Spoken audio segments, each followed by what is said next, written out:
Hello guys, നമ്മൾ വേഴ്സായി പാലസിനെ കുറിച്ചാണ് സംസാരിച്ചു കൊണ്ടിരിക്കുന്നത്. ലോകത്തിലെ തന്നെ ഏറ്റവും പ്രൗഢമായിട്ടുള്ള അല്ലെങ്കിൽ ഏറ്റവും ആഡംബരമായിട്ടുള്ള കൊട്ടാരങ്ങളിൽ ഒന്നാണ് കേട്ടോ ഈ പറയുന്നത് വേഴ്സായി പാലസ്. ഞാനിതാ വേഴ്സായി പാലസിൻ്റെ ഫ്രണ്ടിലാണ് നിൽക്കുന്നത്. ഒരുപാട് ആളുകൾ ഓൺലൈനായിട്ട് ബുക്ക് ചെയ്തിട്ടും വരി നിൽക്കേണ്ട ഒരു അവസ്ഥയാണ് ഇവിടെ ഉള്ളത്. എത്രത്തോളം ആളുകളാണ് ലോകത്തിൻ്റെ പല പല ഭാഗങ്ങളിൽ നിന്നും ഇവിടെ വന്ന് ഈ പാലസിലെ പെയിൻറ്റിങ്സുകളും അതുപോലെ തന്നെ ഇവിടുത്തെ ഈ ഒരു ബിൽഡിങ്ങിൻ്റെ സ്ട്രക്ചറും ഈ പറയുന്ന രീതിയിലുള്ള കാര്യങ്ങളൊക്കെ എൻജോയ് ചെയ്യാൻ വേണ്ടിയിട്ട് വരുന്നത് കേട്ടോ. അതുപോലെ തന്നെ ഈ വേഴ്സായി പാലസിൻ്റെ ഇൻ്റർനാഷണൽ ഫിഗർ എന്ന് പറയുന്നത് വളരെ വലുതാണ്. അതായത് നമ്മൾ ചെറിയ ക്ലാസ്സുകളിലൊക്കെ ഈ ലോക മഹായുദ്ധങ്ങളെ പറ്റി പഠിക്കുമ്പോൾ തീർച്ചയായും പഠിച്ചു പോകുന്ന ഒരു കാര്യമാണ് ഈ വേഴ്സായി ഉടമ്പടി അല്ലെങ്കിൽ ട്രീറ്റി ഓഫ് വേഴ്സായി എന്ന് പറയുന്ന കാര്യം. 1914 മുതൽ 1918 വരെ ലോകത്തിന് പിടിച്ചു കുലുക്കിയ ആദ്യത്തെ യുദ്ധമായിരുന്നു വേൾഡ് വാർ ഫസ്റ്റ്. അപ്പോൾ ആ യുദ്ധത്തിന് ഒരു സമാപനം എന്നുള്ള രീതിയിൽ അല്ലെങ്കിൽ ലോകത്ത് സമാധാനം സ്ഥാപിക്കാൻ വേണ്ടിയിട്ട് ആ ഒരു ഉദ്ദേശത്തോടു കൂടി സൈൻ ചെയ്തൊരു ട്രീറ്റിയാണ് ട്രീറ്റി ഓഫ് വേഴ്സായി അല്ലെങ്കിൽ വേഴ്സായി ഉടമ്പടി.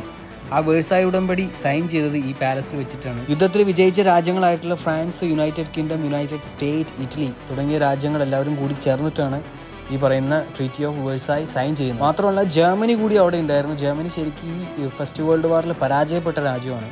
അവരവിടെ വന്നത് എന്തിനാണെന്ന് വെച്ച് കഴിഞ്ഞാൽ ഈ പറയുന്ന യുദ്ധത്തിൽ ഉണ്ടായിട്ടുള്ള നഷ്ടപരിഹാരങ്ങൾ ഈ പറയുന്ന ഫ്രാൻസിനും UK-ക്കും US-നും ഇറ്റലിക്കൊക്കെ തിരിച്ച് നൽകണം എന്നുള്ളൊരു കോട്ട് കൂടി അതിലുണ്ടായിരുന്നു. അങ്ങനെ ജർമ്മനി കൂടി ഈ പറയുന്ന വേഴ്സായി ഉടമ്പടിയിൽ സൈൻ ചെയ്തിട്ടുണ്ട്. വേഴ്സായി പാലസിനെ കുറിച്ച് നിങ്ങൾ എവിടെയും കേൾക്കാത്ത അല്ലെങ്കിൽ ആരും പറയാത്തൊരു കാര്യം എന്താണെന്ന് വെച്ച് കഴിഞ്ഞാൽ, നമുക്കറിയാം ഈ പാലസ് ഏറ്റവും ഗ്ലാമറസ് ആയിട്ടുള്ള, ഏറ്റവും അട്രാക്റ്റീവ് ആയിട്ടുള്ള, പ്രൗഢമായിട്ടുള്ളൊരു പാലസ് ആണെന്നുള്ളത്. ഞാൻ നേരത്തെ പറഞ്ഞ പോലെ ഏകദേശം 10,000-ലധികം വരുന്ന ആളുകൾ ഈ പറയുന്ന കൊട്ടാരത്തിൽ നമ്മളെ സൺ കിങ് ആയിട്ടുള്ള ലൂയിസ് 14 പരിചരിക്കാൻ വേണ്ടിയിട്ടും അതുപോലെ തന്നെ അവിടുത്തെ ജോലിക്കാരും ഗാർഡൻ പണികളുമായിട്ട് ബന്ധപ്പെട്ടുള്ള ആളുകളും അങ്ങനെ ഇവരെല്ലാവരും ഈ പറയുന്ന കൊട്ടാരത്തിലായിരുന്നു താമസിച്ചിട്ടുണ്ടായിരുന്നത്. ഈ ആളുകളുടെയൊക്കെ പ്രത്യേകത എന്താണെന്ന് വെച്ച് കഴിഞ്ഞാൽ എല്ലാവരും നന്നായിട്ട് പെർഫ്യൂംസ് നന്നായിട്ട് ഉപയോഗിച്ചിട്ടുണ്ടായിരുന്നു. എല്ലാവർക്കും എന്താ പറയുക, സുഗന്ധദ്രവ്യങ്ങളോട് ഭയങ്കരമായിട്ടുള്ളൊരു പ്രണയം ഉണ്ടായിരുന്നു ആ സമയത്ത്. അത് ശരിക്കും ഫാഷൻ്റെ ഭാഗമായിട്ടല്ല ശരിക്കും അത് അവർ ഉപയോഗിച്ചിട്ടുള്ളത്. അതായത് അവിടെ താമസിച്ചിരുന്ന ഒരുവിധപ്പെട്ട ആളുകളുടെ ബെഡിനടിയിലും ഇതുപോലത്തെ ഒരു മൊന്ത അല്ലെങ്കിൽ ഇതുപോലത്തെ ഒരു പാട്ട് അവർ സൂക്ഷിച്ചിരുന്നിട്ടോ. അതിന് ചേമ്പർ പോട്ട് എന്നാണ് പറയുക. ചുരുക്കി പറഞ്ഞാൽ പ്രോപ്പറായിട്ടുള്ള ടോയ്ലറ്റിംഗ് പരിപാടികളൊന്നും ആ സമയത്ത് ഉണ്ടായിരുന്നില്ല എന്നുള്ളതാണ്. അതുപോലെ തന്നെ എൻ്റെ ChatGPT-യിലൂടെ ഞാൻ രഹസ്യമായി കണ്ടെത്തിയ ഒരു കാര്യം എന്ന് പറയുന്നത്, ചില ആളുകൾ ഈ പറയുന്ന പാട്ടയിലുള്ള സാധനം പുറത്തേക്ക് ജനലിലൂടെ വലിച്ചെറിയുന്ന ഒരു പരിപാടി കൂടി അവിടെ ഉണ്ടായിരുന്നു എന്നുള്ളതാണ്.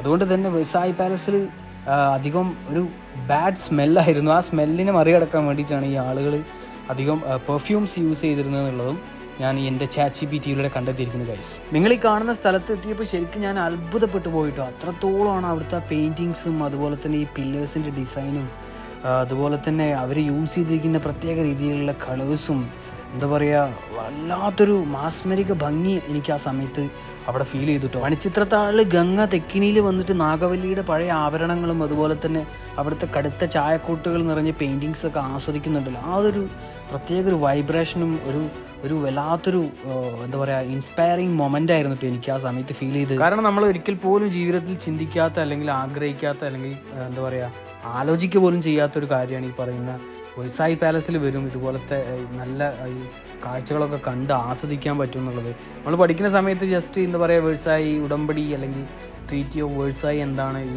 വേൾഡ് വാറുമായിട്ട് കണക്ട് ചെയ്തിട്ടുള്ള ചരിത്രം പഠിക്കുന്ന സമയത്ത് ജസ്റ്റ് ഒന്ന് വായിച്ചു പോയി എന്നല്ലാണ്ട് ഇതൊക്കെ നേരിട്ട് കാണാനും ആസ്വദിക്കാനും കൂടുതൽ കാര്യം അറിയാനും പറ്റും എന്നുള്ളത് ഒരിക്കലും വിചാരിക്കാത്തൊരു കാര്യമാണ് കേട്ടോ.